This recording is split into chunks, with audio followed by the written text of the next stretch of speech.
नमस्कार मित्रों, BBS news power के न्याय मित्र भारत की बात में आप सबका हृदय से स्वागत। भारतीय संविधान की 75वीं वर्षगांठ पर भारत की सरकार ने यह फैसला किया कि संविधान पर एक चर्चा हो।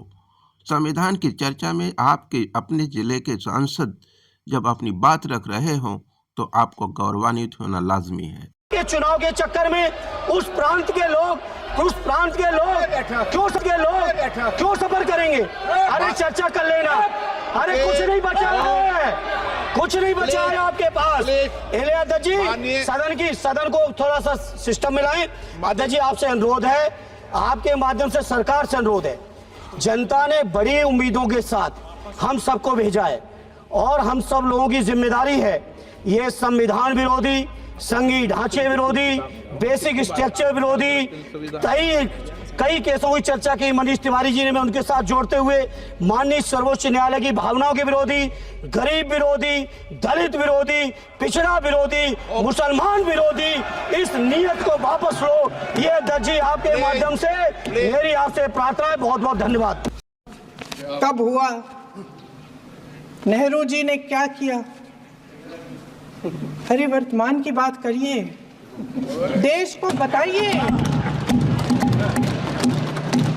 आप क्या कर रहे हैं, आपकी जिम्मेदारी क्या है? कि सारी जिम्मेदारी जवाहरलाल नेहरू की है। अध्यक्ष महोदय जी, ये सरकार आर्थिक न्याय का सुरक्षा कवच तोड़ रही है। आज संसद में बैठी ये सरकार बेरोजगारी और महंगाई से जूझ रही हमारी जनता को क्या राहत दे रही है?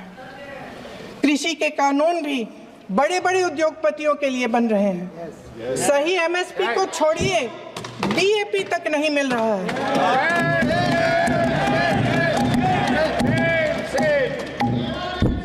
वायनाड से लेकर ललितपुर तक इस देश का किसान रो रहा है। आपदा आती है तो उसको कोई राहत नहीं मिलती।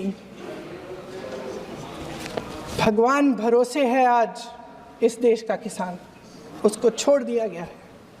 आज हिमाचल में देखिए, जितने भी कानून बने हैं वो सब बड़े बड़े उद्योगपतियों के लिए बन रहे हैं।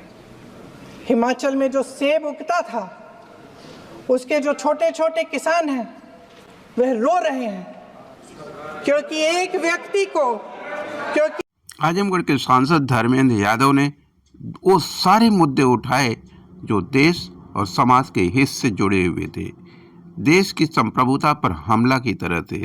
वो देश के लिए संप्रभुता पर हमला करने वाले किसी भी विषय को स्वीकार नहीं किया जा सकता। ये बात प्रियंका ने भी कहा और ये बात धर्मेंद्र यादव जी ने भी कहा। अलग अलग स्पीच और अलग अलग मुद्दों पर सभी विषयों को सभी विपक्ष के नेताओं ने बखूबी उठाया, चाहे वो राहुल गांधी हो, प्रियंका हो या अखिलेश यादव हो या फिर स्वयं धर्मेंद्र यादव आजमगढ़ सांसद हों। ऐसे हालात में जब 75वीं वर्षगांठ मनाई जा रही है तो बीबीएस न्यूज पावर क्या सोचता है, यह बात रखना भी लाजमी है। क्योंकि जब बात संप्रभुता की हो रही है और भारत के 75वीं वर्षगांठ भारतीय संविधान की हो रही, तो भारतीय संविधान का डीएनए क्या है यह जानना भी एक आम आदमी के लिए जरूरी है। भारतीय संविधान का डीएनए है बराबरी, भाईचारा और सहभागिता, यानी बीबीएस। भारतीय भाईचारा और सहभागिता को असुरक्षित कर दिया जाए तो भारत का संविधान और भारत की संप्रभुता भी असुरक्षित हो जाती है। यह बात देश की जनता क्या समझ पाती है? शायद वो कंफ्यूजन ही है, वो भ्रम ही है। इस पर्दे के पीछे से संप्रभुता पे हमला होता है और बात राष्ट्रवाद की होती है, बात धर्म की होती है, जहाँ राष्ट्र धर्म का अंत किया जाता है और धर्म के पर्दे पर अधर्म का चश्मा लगाकर न्याय की संविधाएं लिखी जाती हैं अपने क्रूरतम हाथों से। क्या भारत की राष्ट्रीय संप्रभुता क्रूरतम हाथों से लिखे जो न्यायिक संवैधानिक संस्थानों के इतिहास को जो न्यायिक तस्करी और न्यायिक सुपारी से ग्रसित हैं, क्या यह भारतीय संप्रभुता का प्रतीक है? यह विचारणी क्यों नहीं, यह संसद में चर्चा क्यों नहीं कि आज 75वीं वर्षगांठ पर न्यायिक तस्करी और न्यायिक सुपारी पर चर्चा क्यों नहीं? क्या न्यायिक तस्करी और न्यायिक सुपारी को जिंदा रख करके भारतीय संप्रभुता के 4 स्तंभ बराबरी, भाईचारा, सहयोग और सेवा की सहभागिता को सुनिश्चित किया जा सकता? यदि इन्हें सुनिश्चित नहीं किया जा सकता तो न्याय, सत्य और अहिंसा उसे पहले निगला जा चुका है भ्रष्टाचार के जहर से। भ्रष्टाचार के उस दीमक को क्या खत्म करने के लिए इन सरकारों के पास कोई अस्त्र नहीं बचा? उनके प्रशासनिक तंत्र दीमक से चाटे जा चुके हैं और प्रशासनिकता अंत का अंत हो चुका है, उसमें नैतिकता का मूल्य खत्म हो चुका है। तो ऐसी सरकार और ऐसे नैतिकता की प्रशासनिक व्यवस्थाओं को निश्चित रूप से तत्काल प्रभाव से उन्हें बदल दिया जाना चाहिए, वरना देश की संप्रभुता खतरे में है तो संवैधानिकता और संविधान के बदले जाने की बात एक अव्यवहारिक विषय बन जाता है। भारतीय संविधान की 75वीं वर्षगांठ पर हर भारतीय की नैतिक जिम्मेदारी है कि वो कसम खाए कि वह न्याय मित्र भारत बनेगा।